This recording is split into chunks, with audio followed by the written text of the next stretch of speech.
I'm going to tell you about a leisure activity I'd like to do in the future. I'd really like to learn how to play the acoustic guitar.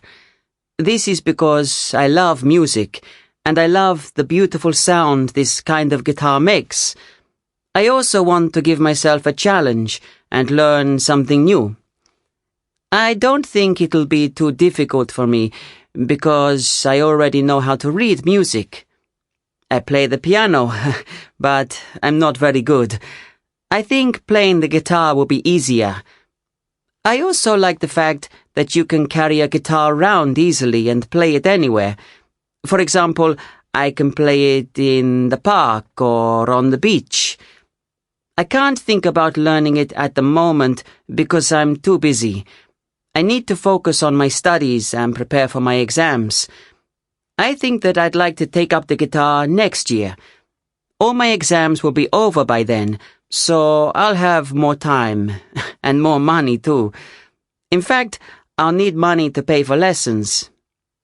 I think that learning the guitar would change my life in a positive way. If I learn to play it really well, I'll start my own band. I'd love to perform live on stage at a concert. I think that would be fantastic.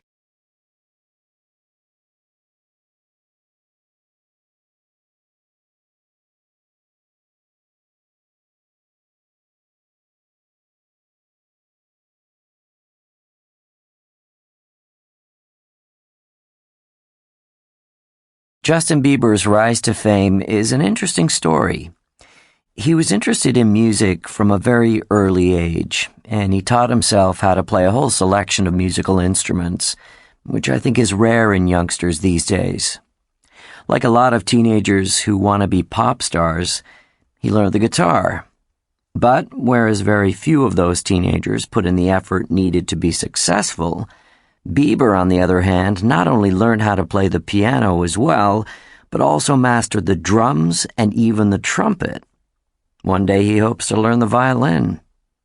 He was clearly gifted, and his mother used to arrange for him to take part in local competitions.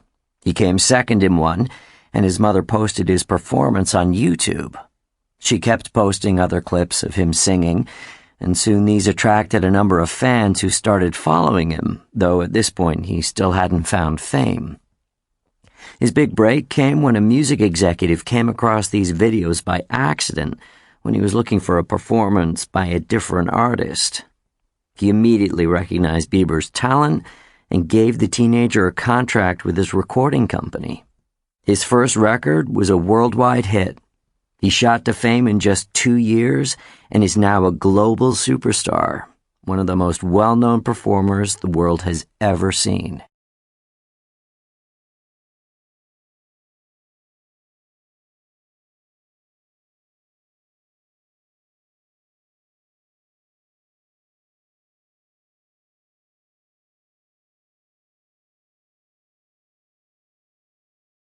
I wouldn't like to be famous. I would hate people to recognize me all the time. You would always be followed by journalists and never able to have a private life. Being followed on a good day, when you've been to the hairdresser and are wearing your best jeans, is perhaps acceptable. But can you imagine how it would make you feel on a bad day? I would love to be famous. I would adore all the attention and the special treatment. Everywhere I went, people would know my name, and I wouldn't need to queue anymore. The best part, though, would be meeting other famous people. I can imagine that would be so interesting. They would come to my private yacht, and I would visit their mansions.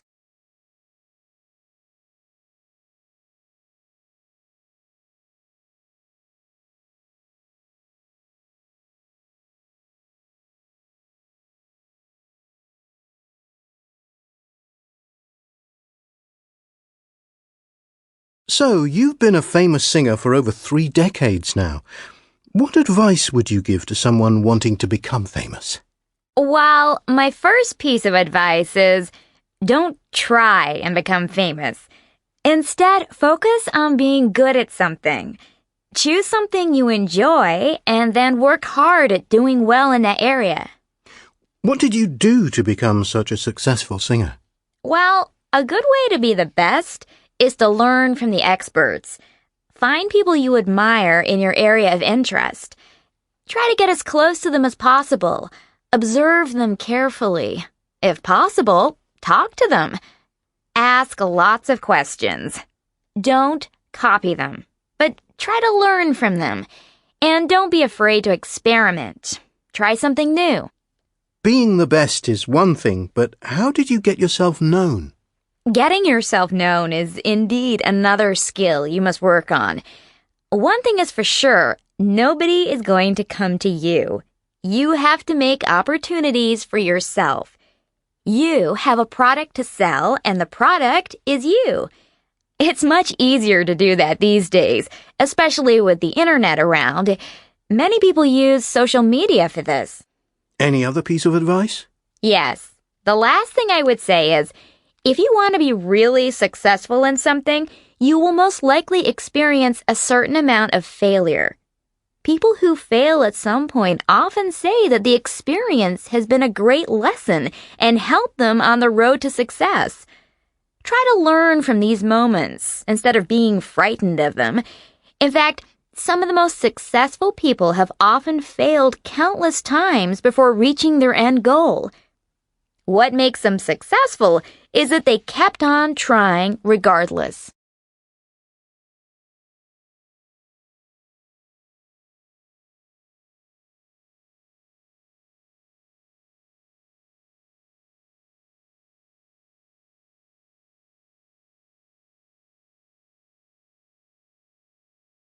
If you're going to take filmmaking seriously, you need to learn how to get the best from your camcorder.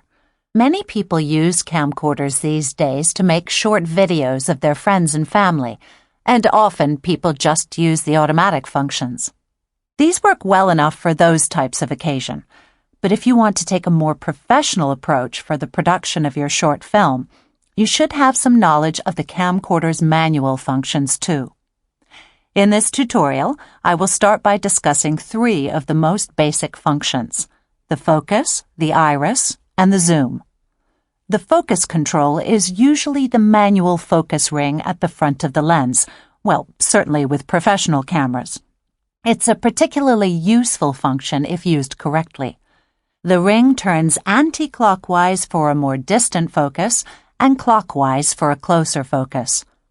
Next, I will talk about the iris ring.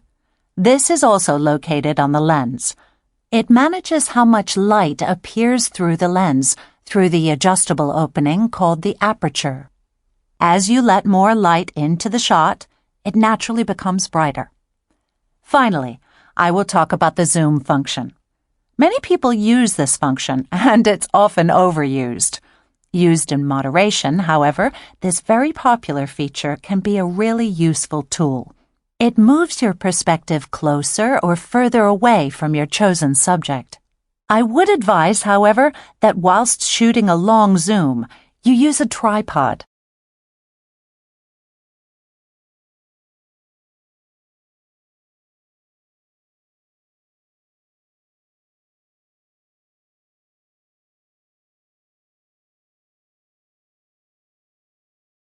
So, welcome to Filmmakers Club. I hope you're excited at the thought of making a film and that you're bursting with great ideas. I've put you all into groups, so here's what you're going to do. Now, you might think the first thing that you need to do is to come up with an idea for a story, but even before that, you need to think about what type of film you want to make. Remember that a film is really a story in pictures. There are lots of ways of telling a story, so choose a style of film that suits the talents of the group. If you have talented artists, but no good writers or actors, you might want to make your film in the style of a cartoon or some other kind of animation. Last year, a group made an excellent film using Lego bricks. So, having decided that, you can start to think of your idea for the story. Think about the movies you like to watch. What is it that makes them interesting? Is it the characters? The plot?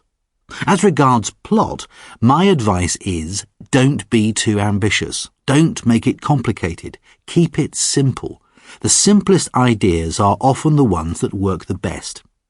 Initially, you just need to find the basic concept. You can fill in the details later. It's a good idea to keep a notebook in your pocket and carry it everywhere. You never know when a great idea will suddenly come to you, and the more ideas the better, in my opinion. The next stage is to write the screenplay. For this, you need to divide the story up into a series of scenes. For each scene, the screenplay should begin with a short description of where it takes place and the time of day, that is, day or night. Then the rest consists of the script, the lines the actors will speak, and it should also describe the camera movements and give directions to the actors about how they should move. Before you can start filming, you need to prepare a storyboard of your film to help everyone involved to imagine the scenes clearly and to understand what you are trying to achieve.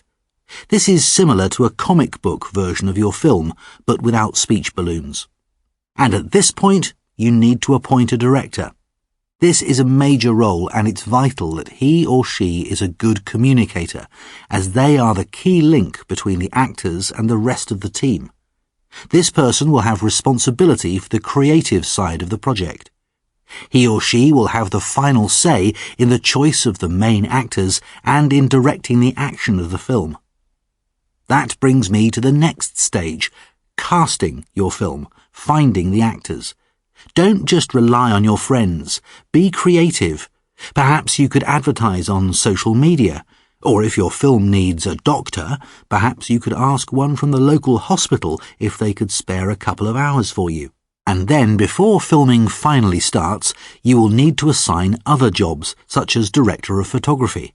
In your case, this will be the person who operates the camera, someone in charge of sound and music, and someone in charge of costumes and props, including furniture and any other objects needed, and also someone to look after hair and makeup. But we'll look at these roles in more detail in our next session.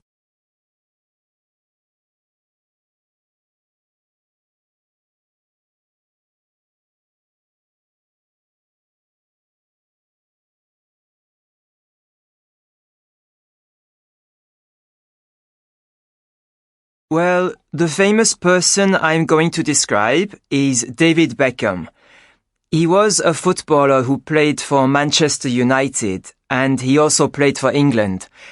I first saw him play for United when I was only 7, so that was probably in about 2002. I remember it as one of the most exciting days in my life. David Beckham became famous because he was a very talented footballer. His speciality was scoring amazing goals from free kicks. But he wasn't well known only for his football skills. He became even more famous when he married a pop star, Victoria, one of the Spice Girls. And another reason for his fame was his good looks and his style. I think almost every boy in the world wanted to have a David Beckham haircut. I know I did. I adored him as a boy because I was mad about football and he was my hero. The reason why I still like him is that, in spite of his fame, he behaves like a normal guy. I heard a story from someone whose car was broken down in the middle of the countryside. And then a car stopped and a man got out and asked him if he needed a push. It was David Beckham.